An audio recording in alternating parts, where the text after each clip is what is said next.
Halo sobat semua, hari ini ada 3 berita terbaru dan terupdate tentang Prabowo dan Gibran Raka Buming Raka.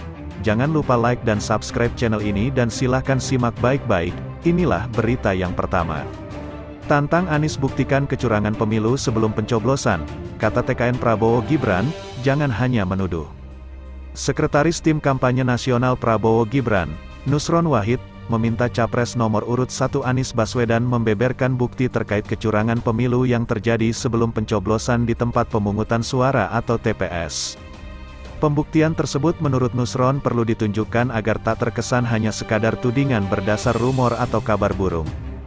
Apa yang dimaksud dengan kecurangan sebelum berangkat ke TPS? Apa wujudnya?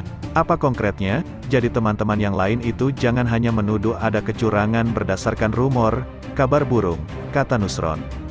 Nusron lantas menjelaskan kecurangan pemilu merupakan bagian dari tindak pidana, sehingga pembuktian merupakan hal yang penting. Namanya bukti dalam tindak pidana itu harus lebih terang daripada cahaya. Jadi pihak-pihak yang menuduh adanya kecurangan itu harus mampu membuktikan kejelasan bukti-bukti yang terang benderang melebihi terang benderangnya cahaya matahari, katanya. Sebelumnya, Anies mengklaim tim hukum nasional Anies Muhaimin telah menemukan adanya masalah besar sebelum pencoblosan pemilu 2024 pada tanggal 14 Februari lalu. Anies menyebut ada sejumlah kegiatan kecurangan yang terjadi sebelum pencoblosan di TPS. Kami ingin sampaikan kepada semua dari temuan sementara kami menemukan problem yang terbesar bukan di TPS, tapi problem terbesar yang ditemukan adalah kegiatan-kegiatan pra-TPS, kata Anies kepada wartawan. Anies tidak menerangkan secara rinci mengenai masalah besar yang dimaksud, namun menurutnya masalah tersebut sangat mengkhawatirkan. Pra-TPS banyak aktivitasnya, nanti detail akan ada, ini yang sangat mengkhawatirkan. Jadi kualitas dari hasil pemilu yang sesungguhnya harus mencerminkan aspirasi rakyat di dalam temuan kami sebagian bukan aspirasi rakyat, ujar Anies. Sebagian adalah aspirasi yang dipaksakan kepada rakyat dan proses itu tidak terjadi kebanyakan di TPS atau sesudah TPS tapi terjadinya sebelum sampai ke TPS, katanya menambahkan. Itulah berita yang pertama, sekarang Mimin akan bacakan berita yang kedua. TKN mengaku terima 776 aduan kecurangan pemilu 2024, mulai intimidasi hingga surat suara tercoblos. Tim Kampanye Nasional Prabowo Gibran mengungkap pihaknya menerima 776 aduan dugaan pelanggaran pemilu 2024. Wakil Ketua TKN, Kebibur Rohman mengatakan ada 3 variasi aduan dugaan pelanggaran pemilu yang telah dilaporkan. Mulai dari dugaan intimidasi di TPS hingga surat suara tercoblos kepada paslon tertentu. Aduan ketiga yang paling banyak terkait adanya selisih dari penghitungan suara dengan KPU. Dia juga menyebut ada 2 relaan Prabowo yang dianiaya hingga mengalami luka parah. Itulah berita yang kedua, sekarang Mimin akan bacakan berita yang ketiga. Rencana Prabowo Gibran bikin kementerian baru buat urus program makan gratis. Prabowo dan Gibran disebut akan membentuk kementerian koordinator baru jika resmi terpilih dalam Pilpres 2024. Kemenko ini dibentuk untuk menjalankan program makan siang dan susu gratis yang mereka canangkan.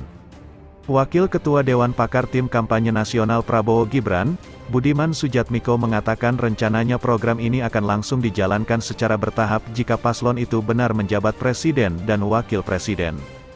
Namun dalam pelaksanaannya nanti, ia menjelaskan pemerintah perlu melibatkan sejumlah instansi seperti Kementerian Pertanian, Kementerian Desa, Kementerian Koperasi dan UKM, Kementerian Kesehatan, dan Kementerian Pendidikan.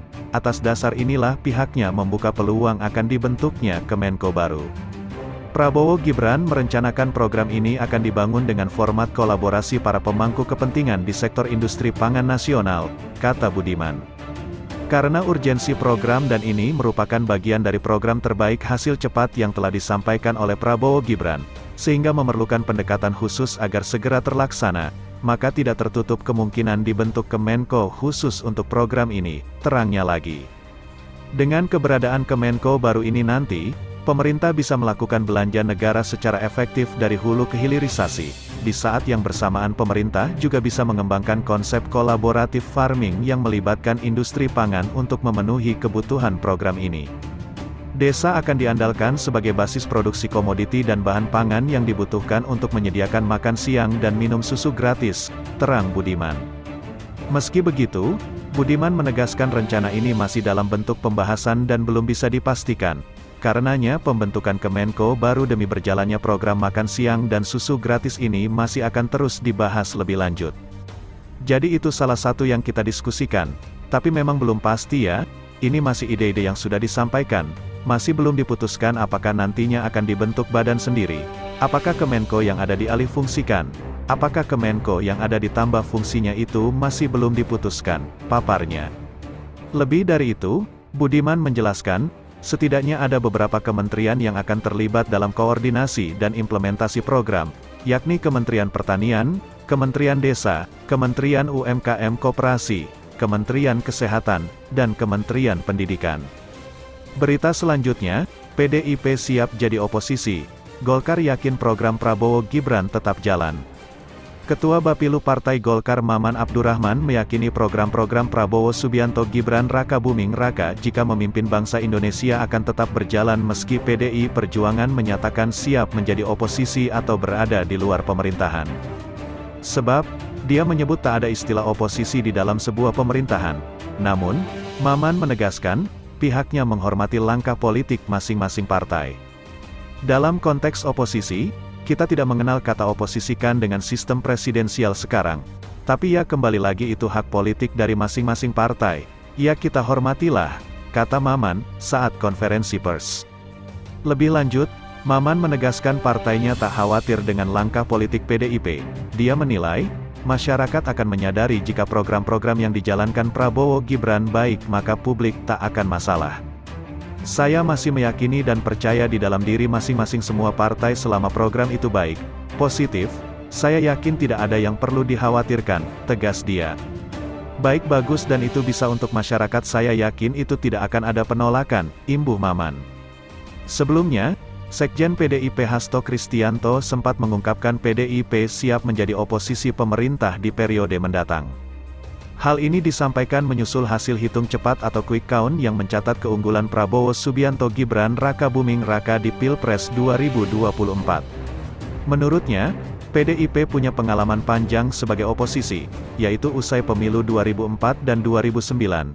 Dia mengatakan partai politik oposisi penting untuk menjalankan fungsi check and balances terhadap jalannya pemerintahan. Ketika PDI Perjuangan berada di luar pemerintahan tahun 2004 dan 2009, kami banyak diapresiasi karena peran serta meningkatkan kualitas demokrasi. Bahkan, tugas di luar pemerintahan, suatu tugas yang patriotik bagi pembelaan kepentingan rakyat itu sendiri, kata Hasto. Berita selanjutnya, Prabowo sempat bingung. Kata Hashim, penasihat bilang meminang Gibran bakal kalah di Pilpres 2024. Adik kandung Prabowo Subianto, Hashim Joyo Hadikusumo mengungkap kisah sang kakak sebelum meminang Gibran Raka Buming Raka sebagai pendampingnya saat Pilpres. Pria yang juga menjadi wakil Dewan Pengarah Tim Kampanye Nasional ini menyebut, Prabowo sempat dihadapkan pada situasi sulit untuk menentukan sosok cawapres. Saya bersaksi, saya ada di ruangan Pak Prabowo saat beliau dihadapkan dengan tantangan berat sebelum akhirnya memutuskan anak muda, katanya. Ada catatan dari penasihat-penasihat Pak Prabowo yang mengatakan bahwa kalau memilih Gibran, kemungkinan besar akan kalah, imbuhnya. Anjlok 8% dan bisa terus ambles, tanpa ada jaminan naik kembali, lanjut Hashim. Hashim melanjutkan, Prabowo tetap pada pendiriannya meminang Gibran, meski para penasihat berkeyakinan bakal kalah dalam ajang Pilpres